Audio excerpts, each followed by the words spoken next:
Assalamualaikum warahmatullahi wabarakatuh. Perkenalkan, nama saya Bella Sapirda dengan NPM B1A022130. Di sini saya akan menjelaskan terkait dua hal penting. Yang pertama tentang mengapa adanya rancangan Kitab Undang-Undang Hukum Acara Pidana, dan yang kedua tentang makalah kami yang mana di dalam kelompok kami membahas terkait perbedaan antara KUHP lama dan KUHP baru dalam hal pelaksanaan putusan.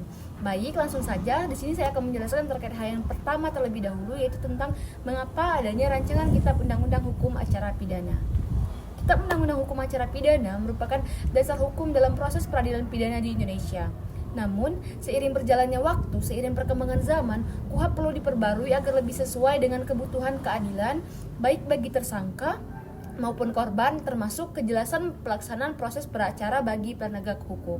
Nah, saat ini banyak ketentuan yang belum mengakomodasi hak-hak korban secara seimbang, sehingga pembaruan KUHP menjadi sebuah keharusan. Nah, ada 3 hal utama mengapa KUHP harus diperbarui. Yang pertama, terkait pemenuhan asas pembentukan peraturan perundang-undangan. Dan yang kedua, penyelarasan terhadap kebijakan Mahkamah Agung. Dan yang ketiga, penyesuaian dengan putusan Mahkamah Konstitusi. Pembaruan KUHP bukan sekedar kebutuhan, tapi suatu keharusan untuk menjamin keseimbangan keadilan dalam proses peradilan pidana di Indonesia. Nah, ketentuan yang ada saat ini masih belum sepenuhnya mencerminkan asas kepastian hukum, keseimbangan antara hak tersangka dan korban, serta belum selaras dengan berbagai kebijakan Mahkamah Agung dan putusan Mahkamah Konstitusi. Nah, ketidaksempurnaan ini berpotensi menimbulkan ketidakadilan, baik dalam aspek perlindungan korban maupun fleksibilitas hakim dalam menegakkan keadilan substantif. Oleh karena itu, revisi KUHP harus dilakukan dengan mempertimbangkan perkembangan hukum, kebutuhan masyarakat, dan harmonisasi dengan aturan-aturan terbaru yang telah diterapkan dalam praktik peradilan. Penyesuaian ini akan memastikan bahwa hukum acara pidana tidak hanya menjadi alat kepastian hukum, tapi juga sarana keadilan yang lebih manusiawi, modern, dan responsif terhadap tantangan zaman. Baik, selanjutnya saya akan menjelaskan terkait makalah kami tentang perbedaan antara KUHP lama dan KUHP baru dalam hal pelaksanaan putusan. Indonesia menjadikan Pancasila bukan hanya sebagai dasar negara, tapi juga sebagai falsafah hidup bangsa, yang mana artinya setiap sila-sila yang ada dalam Pancasila, mulai dari ketuhanan yang Maha Esa sampai dengan keadilan sosial bagi seluruh rakyat Indonesia, itu mengandung nilai-nilai luhur yang menjadi pedoman moral dan hukum dalam kehidupan bermasyarakat, berbangsa, dan bernegara. Pancasila diimplementasikan di dalam Undang-Undang Dasar Negara Republik Indonesia tahun 1945 yang berfungsi sebagai konstitusi tertinggi negara. Di dalamnya tertuang prinsip negara hukum, yaitu negara yang seluruh tatanan kekuasaannya berdasarkan hukum, bukan kekuasaan semata. Nah, konsep negara hukum ini sendiri selalu ditekankan di dalam berbagai perubahan konstitusi di Indonesia, di mana Indonesia telah mengalami 4 kali perubahan Undang-Undang Dasar Negara Republik Indonesia. Hal ini menunjukkan bahwa komitmen bangsa terhadap pengaturan kehidupan berbangsa dan bernegara. Pandangan tentang hukum pidana erat kaitannya dengan pandangan tentang negara, masyarakat, dan kriminalitas, sehingga perlu dilakukannya pembaruan untuk menyelaraskan hukum pidana dengan nilai-nilai yang ada di dalam Pancasila. Nah, hukum acara pidana Indonesia ini yang merujuk pada KUHP Undang-Undang Nomor 8 Tahun 1981 meskipun menjamin hak-hak tersangka, namun belum sepenuhnya mengakomodasi perkembangan hukum dan keadilan modern. Nah, pembaruan diperlukan sehingga mampu untuk menyelaraskan perkembangan modern pada saat ini, terutama dalam hal pelaksanaan putusan pengadilan yang mana masih menghadapi kendala. Pelaksanaan putusan pengadilan merupakan tahap akhir yang menentukan tercapainya keadilan dalam proses hukum pidana. Namun di dalam KUHP lama, di dalam Undang-Undang Nomor 8 Tahun 1981 hanya mengaturnya secara umum, tidak diatur secara eksplisit tentang teknis atau batas waktu yang jelas, sehingga sering menimbulkan kendala seperti keterlambatan eksekusi dan lemahnya koordinasi antar penegak hukum. Surat Edaran Mahkamah Agung Nomor 21 Tahun 1983 hadir dan berupaya untuk mengisi kekosongan tersebut dengan menetapkan batas waktu pengiriman salinan putusan oleh panitera, namun pengaturan lainnya seperti pelaksanaan pidana denda, perampasan barang, dan restitusi tetap terbatas.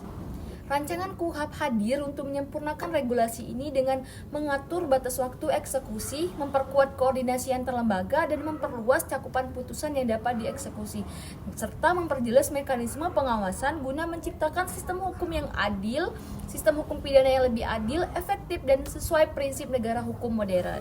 Di dalam makalah yang kami bahas, ada 3 perbedaan yang kami ambil. Yang pertama tentang otoritas pelaksanaan putusan. Di dalam KUHP lama, pelaksanaan putusan yang sudah berkekuatan hukum tetap tetap dilaksanakan oleh jaksa sebagai pelaksana putusan pengadilan atau disebut sebagai eksekutor. Nah, di dalam rancangan Kitab Undang-Undang Hukum Acara Pidana yang baru, meskipun jaksa tetap berperan sebagai eksekutor, pengaturannya lebih rinci, diberikan wewenang mengenai mekanisme batas waktu serta kewajiban administratif dalam pelaksanaan putusan. Misalnya, rancangan KUHP menambahkan kewajiban jaksa untuk melaksanakan putusan dalam jangka waktu tertentu setelah menerima salinan putusan. Nah, kewajiban melaporkan pelaksanaan kepada pengadilan. Perbedaan yang kedua yaitu tentang perlindungan terhadap terpidana. Di dalam KUHP lama, perlindungan terhadap terpidana dalam proses pelaksanaan putusan belum diatur secara eksplisit. Hal ini membuka ruang bagi potensi pelanggaran HAM, misalnya dalam hal keterlambatan eksekusi atau eksekusi tanpa pemberitahuan. Di dalam rancangan KUHP baru memperkenalkan yang namanya mekanisme pemberitahuan resmi kepada terpidana mengenai waktu pelaksanaan putusan, serta hak terpidana untuk mengajukan keberatan administratif dalam hal pelaksanaan yang tidak sesuai prosedur. Hal ini merupakan bentuk penghormatan terhadap asas due process of law. Perbedaan yang ketiga terkait peran pengadilan. Di dalam KUHP lama, peran pengadilan setelah menjatuhkan putusan cukup terbatas, hanya menyerahkan putusan kepada jaksa untuk dieksekusi. Namun di dalam rancangan Kitab Undang-Undang Hukum Acara Pidana yang baru memberikan peran yang lebih besar kepada pengadilan dalam mengawasi pelaksanaan putusan, misalnya dengan mewajibkan jaksa melaporkan pelaksanaan kepada pengadilan dalam format dan jangka waktu tertentu. Hal ini memperkuat prinsip checks and balance antara lembaga yudisial dan eksekutif. Pelaksanaan putusan pengadilan merupakan tahap krusial dalam proses peradilan pidana karena menyangkut eksekusi terhadap vonis yang telah berkekuatan hukum tetap.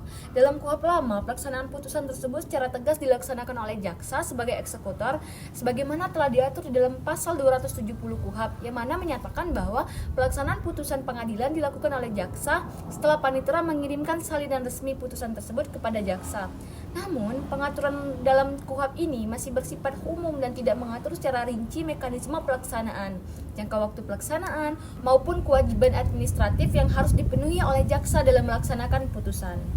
Rancangan KUHP, Kitab Undang-Undang Hukum Acara Pidana ini memberikan penekanan lebih besar pada aspek pemulihan kerugian korban melalui mekanisme restitusi dan kompensasi, mana di dalam KUHP lama, di dalam KUHP yang kita anut saat ini tidak membahas mengenai mekanisme restitusi dan penggantian kompensasi kepada korban. Inovasi penting dalam rancangan Kitab Undang-Undang Hukum Acara Pidana ini adalah pengaturan mengenai pidana alternatif selain pidana penjara seperti pidana kerja sosial, pidana pengawasan, dan pidana denda.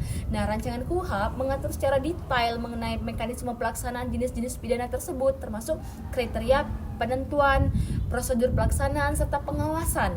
Hal ini merupakan respon terhadap permasalahan overcrowding dalam lembaga permasyarakatan dan upaya untuk memperkenalkan pendekatan yang lebih humanis dalam sistem peradilan pidana.